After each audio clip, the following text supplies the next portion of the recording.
always thought the worst moments in life happen suddenly, like a single explosion that changes everything in an instant. But sometimes the worst moments grow around you slowly, quietly. So quietly you don't even notice until it's too late. And that's exactly what happened to me. I moved into my apartment 3 years ago. It wasn't fancy, but it was mine. Third floor, a tiny balcony, a view of the building across the courtyard. Nothing remarkable. Just a normal place for a normal, boring life. And that was all I wanted. The apartment directly across from mine sat empty for months. Curtains open, lights off, a perfect square of nothing. I stared at it while drinking morning coffee, never thinking twice about it. Until the day a light turned on. It was late, around midnight, and I was brushing my teeth when I saw it. A soft yellow glow leaking through the window directly across from mine. No movement, no shadows. Just light. I remember smiling. Finally, someone moved in. For the next few days, I kept noticing little signs that someone was there. A plant on the windowsill, a coat draped over a chair, the faint flicker of a TV. But I never saw the person who lived there. Not once. And then the first strange thing happened. One morning, I opened my curtains and saw a sticky note on my balcony door. Pale yellow, perfectly centered on the glass. I pulled it off and read, "You should be more careful at night." That's it. No explanation. No name. My stomach tightened, but I tried to be rational. Maybe it blew over from another balcony? Maybe a prank? Maybe a drunk neighbor? I threw it out. But the next night, I woke up at 3:14 a.m. to a soft tapping on my window. 3 taps. Pause. 3 taps again. My room was pitch dark, and when I opened my eyes, I froze. Someone was standing on the balcony. A figure. Still. Silent. Just watching. My body locked up, every muscle turned to concrete. I didn't move. I couldn't. I just stared.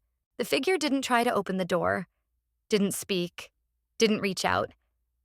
It simply stood there as if waiting for something. And then it stepped back and disappeared into the darkness. I called the police. They came, checked everything, walked around the building. Nothing. No signs of forced entry. No footprints. No cameras in the courtyard. Probably a drunk mistake, the officer said. Lock your doors. You'll be fine. I didn't believe him. The next morning, I checked the balcony again. On the railing, taped neatly, was another sticky note. "He's not your only visitor."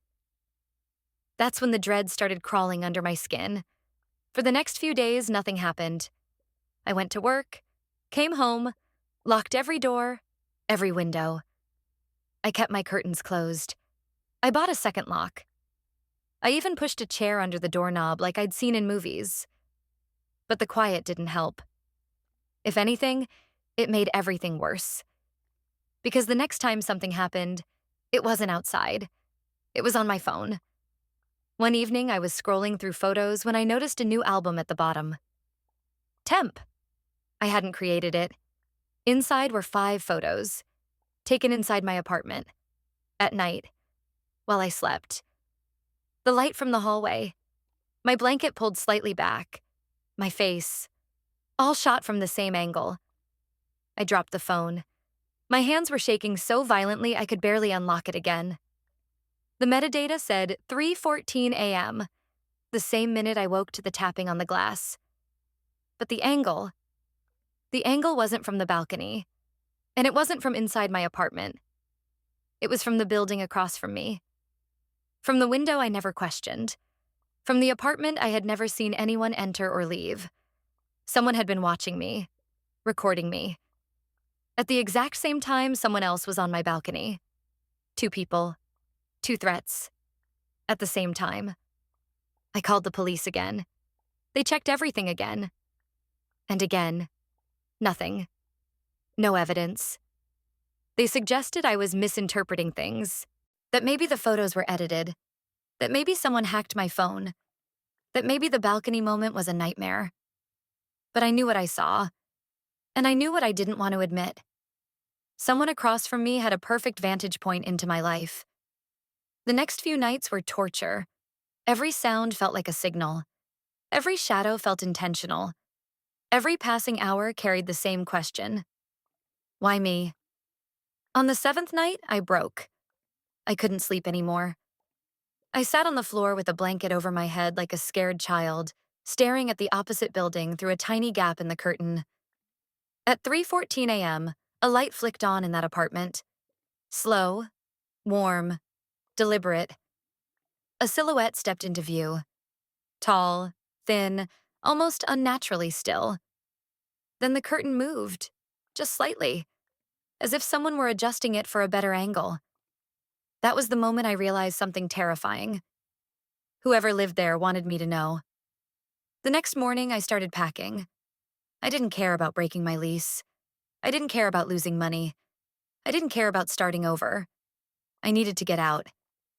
But before I left, I wanted one thing: proof. Something real. Something I could show to the police so they'd finally listen. So I waited until the sun was up, walked across the courtyard, climbed the stairs, and stood in front of the door to the opposite apartment. The hallway was silent. My hands were shaking as I knocked. Once, twice, 3 times. No answer. I bent down to look at the crack under the door, and that's when I saw it. Dust. Thick. Undisturbed. The apartment was empty. Not "no one is home" empty. Hasn't been entered in months? Empty. Everything inside, the lights, the plants, the coat, had been staged.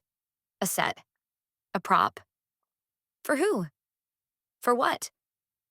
My chest tightened as a cold realization hit me. Whoever was watching me, that wasn't watching from inside that apartment. They had been watching from everywhere else. The hallway, the courtyard, the shadows, any window, any blind spot, any place with a view. The empty apartment was a distraction. Every photo, every note, every moment at 3:14 a.m. was designed to make me look the wrong way. I stumbled back, heart pounding, and ran home. I grabbed my bags, slammed the door, and left without looking back. It's been a year now. A new apartment, new locks, new routines, new life. But some nights, especially around 3:14 a.m., I wake up with the same feeling, that someone is watching. And the worst part? I've never found out who it was, or how close they ever got.